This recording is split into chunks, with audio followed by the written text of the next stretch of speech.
Hey Gary, you remember me from high school? Oh my God, you're so lucky. I wrote back every single one of them and said, let me just clarify one thing. I'm not lucky. I worked. I worked every goddamn weekend and every holiday since I was 14 years old. So you can keep that luck shit in your pocket.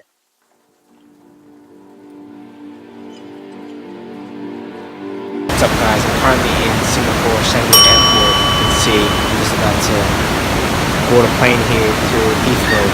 Shanghai Airport is awesome, man. So I worked at the gym, shower. I watched the movie Baby Boss, which is one. I guess there's just a couple of things I want to talk about this week. One is appreciate your family and your friends. It's really hard for me to go away again. This is the 10th year I've been in Europe. I've been in Amsterdam, I've been in Zurich, I've been in Budapest when I was younger, I've been now I'm in London, and that's 10 years abroad, and it's like I'm spending 45, like 50 weeks a year away from family every single year the last 10 years since I was 15. That's hard, man. That's hard. But it comes back to something someone said to me when they said, oh, you need to be lucky in order to be successful. When people say that, it really makes me angry because I'm the one here sacrificing 45, 50 weeks away from my family every single year just to be abroad where in search for greater opportunity to make something happen. So you can keep that luck shit in your pocket. The opportunities are more limited where I would be living in Australia. So you got to create your own luck. You create your own luck. And me being over there in London, I'm creating my own luck. Get it? The second thing I want to talk about is this documentary that I watched about Steve Aoki. One of the supposedly best DJs in the world. If you guys have ever seen like a video about Tomorrowland. We hit terminus! Last year, I cracked over 300 shows. He's a machine, man. I think that he's motivated by whatever weird passion his father had. His father's an insane person too. I watched a documentary about him on Netflix, and I have to say that there's a lot of things that I've been inspired from that. Steve Aoki's drive is absolutely freaking incredible.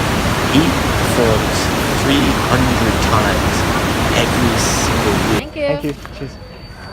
It's like, understand where your motivation and where your drive comes from, because I think it's fascinating to understand what motivates you. I think for people like Elon Musk, he got bullied in school and that's motivated him to kind of prove the haters wrong. I was very sad to see that because those guys are, yeah. I think it's the same with Kanye West when people said he couldn't be a rapper. Can you believe Kanye wanted to be a rapper? He always said, I make beats to rap. But nobody respected him as a rapper, so he had to go out there and get that respect. It was too edgy.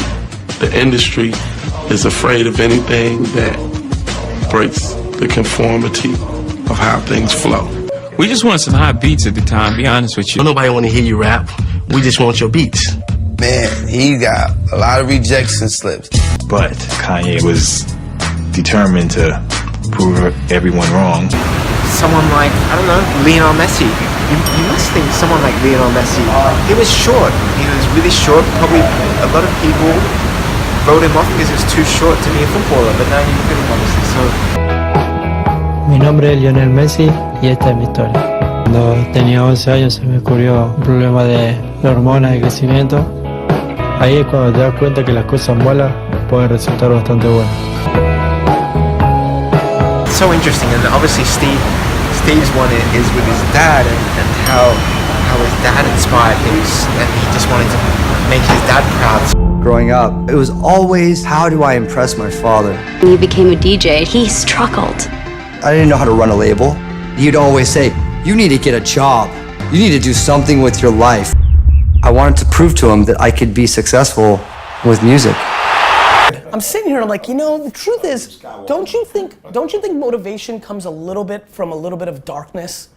I think being a minority, being an underdog is an advantage. I can't not believe that. ready to go. I was just gonna say though, for me, everybody's like, man, the way your son, you're so engaged with your daughter. It's because my father wasn't there. I'm not a good father. I just didn't have my father. So every day I wake up, that drives me. I'm not gonna be him. Every time I get on the mic, it's like my people didn't take it. All of us talk. Nobody took it back. So I'm taking it back. So I'm with you. It's the dark side. It's the I didn't have. I ate out of the trash can. I told the kids yesterday with the NBA. I said, look, everybody can get, but can you keep? So for me, I say I'm not into money. I just don't want to go back to being homeless. I don't want to eat out of trash cans again. I don't want to sleep in abandoned buildings. So it's the darkness in me that gets me up and drives me. So when you understand your motivation for what drives you, what drives you towards what you really want, I think that changes a lot of things, because once you understand that, then you can leverage that. You can leverage that to your powers. Kind of things I wanted to get off my chest before I board this flight. It is Sunday here.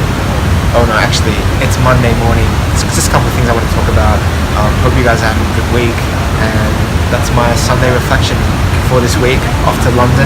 It's going to be a big week next week. It's all about executing the vision for next week. Can't wait to show you guys what we're working on and what the plans are for 2018. So, see ya.